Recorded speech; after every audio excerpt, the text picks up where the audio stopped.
it is you're getting yourself involved in. One is wondering, what about the fear for yourself? Because most times from afar, some of us who love what you're doing, engaging the system, wonder, we're afraid for you. Are you in any way thinking about yourself too? Every human being wants to remain alive. But the power to be alive and not to be alive belongs to Almighty. And that doesn't mean that you should also not adopt, human method to be safe also. Yeah. Why putting your ultimate trust in God? Of course, there is fears. And those fears are born out of, threats that have been real in the past. So we have gone through it. So why would I not fear? The third assassination attempt in Imo got some people beheaded and murdered. And I escaped the bombing narrowly that day. So why would I not be scared for my life? I want to live. All I fought for that day was to be alive. So unfortunately, that loved ones were also killed in the process. So I've had frame of charges, murder charge, terrorism charge, and arson of offenses that you never have anything to do with. Accused of separatist activity just because I'm calling for Nnamdi Kanu's release. Yes. Innocent people, kept in detention who didn't even do anything because you want them to say Ikenga did this, Ikenga did not do this. So yes, there's always threat. The axis of evil will always want to shut you up. What they do, these people in darkness, that they don't want voices to air what they do. So they always want to silence it. So you have to be very careful, of course, praying to God Almighty to remain alive. But then what will you do? You should, because at times you may be driving a car or going home, you can even slump and die. So anybody can die through any method, but nobody wants to die. I get him. But death, like the philosophers will say, is a necessary end that will come when it will come. It's a question of how and when. So I understand that principle and that philosophical saying that it is a necessary end that must come when it will come. It's a question of now, how, and when. And I want my own to be when I'm old. And I want it to be painless. And it will be so. Let's It's bring God in that Nnamdi protects. Kanu. What is the present situation now? And you've over and over again, alongside so many others, called for political solution. What's going on?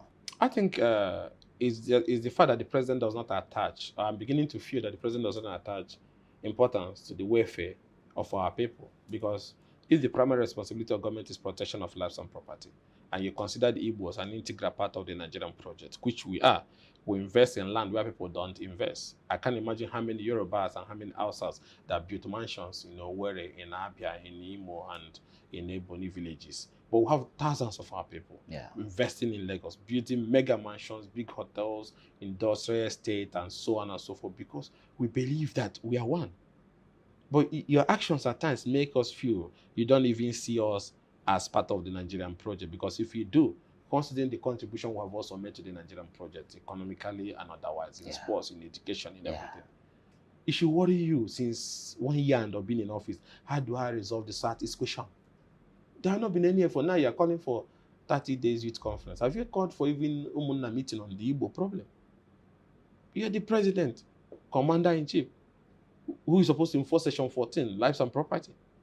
Our people have told you in clear terms that they want an end to the siege in our land. They want an end to this, uncertainty. People can no longer farm. Go to Umulolo, Kik, things are happening there. Go to Oso, Kototo, all of these things are born. Things are destroyed. We are dealing with our own brothers. We are dealing with a bag of people. We are dealing with military officers. We are dealing with a lot of issues down there. But there have not been any national consciousness, national effort to now bring our people together. Our people have all said in clear terms that as part of that show of good faith, as that part of that opportunity of, like a father who wants bring everybody to the table, that obey the judgments of courts. I think for the fact that they have won in court, even when they didn't even have confidence, in the judicial process, they still went through that adjudicatory process and they won. You obey it. That's the least you can do by granting Mazi Nnamdi Kanu the bail or releasing him. And Section 174 thereabout was very clear on the powers. So what are we waiting for? The Attorney General can issue nullity. So the president, he has the powers to discontinue and terminate that legal proceeding. Justice Inyako, before the last judgment, agreed to a political solution and gave extended time, almost 3 months, so that government can now file. But the federal government never started that engagement.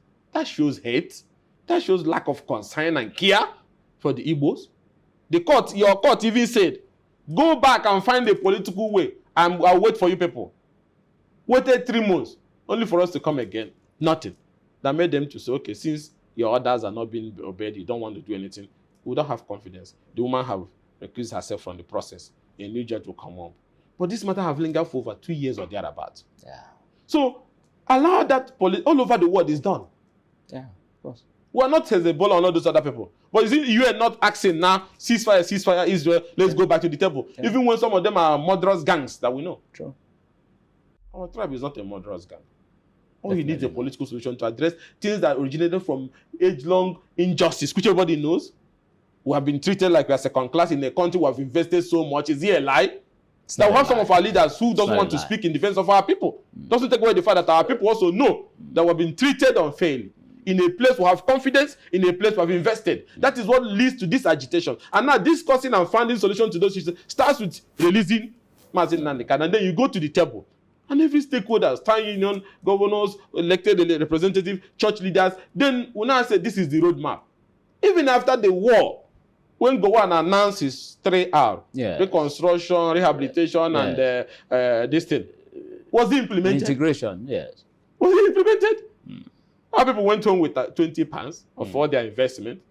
We didn't get to occupy any position in the army. We didn't get to occupy any serious position in the police force. An erosion that is ravaging that very region. Our properties were not returned back up to today. Yeah. Our land were balkanized and divided, like cage them so that they don't rise up again. So those 3 hours were like things that was read at the UN Assembly just for the camera. No, but what are our governors? You know, yeah, they came together the other day and agreed that, called for the president to adopt the political solution. Do you think they are doing enough to see that this happens? Or what more do you think they can do? You see, the character of some of these leaders, not all of them, some of them, should tell you that you should not expect much, because what are the process most of them got into office, and what are their consistencies and character?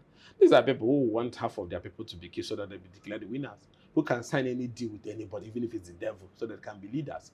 So are they genuine leaders? You may be a legal leader on paper and access to people's money, but are you really the leader of the people? Do these people have that moral confidence in you as a leader? What more will you want them to do?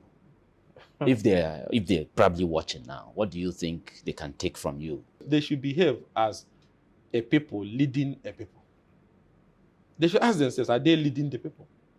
In the first place, before Nnamdi came, if there was leadership, if there was a direction, it wouldn't have come. Would people have followed? No. Because there was no leadership. It was a vacuum.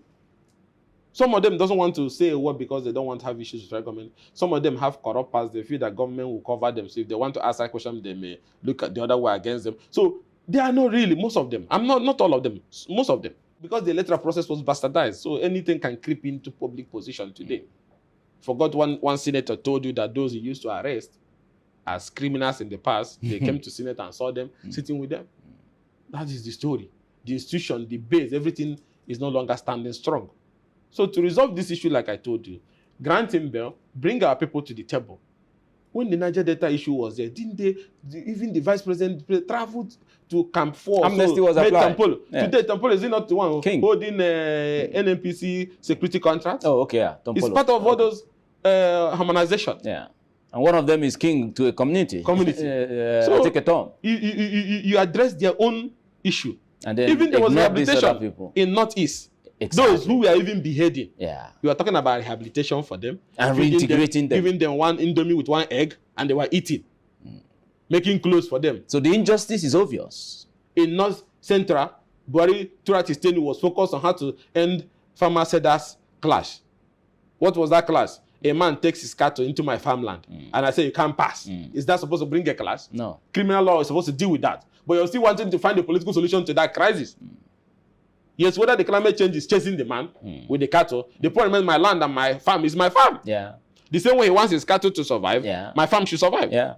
This led to crisis, and the government wanted to find a solution to them.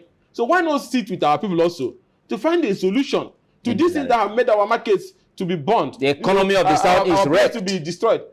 Our people, move in fear. Yeah. They don't travel home. Yeah. Foreign remittance is dropping, which if it is high, Nigerian government will be benefiting. True. The amount of money people remit in dollars True. to help their people at home. True.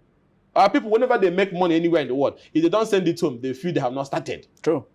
So those things are not coming in. People are moving their parents and their family members out of the place. So let us be like the national anthem will say, a nation that is, in justice, united, as one.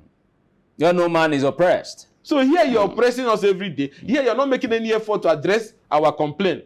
And you still want those people to have confidence. Okay. So all these things are not fair and are not just. It's fine. Let's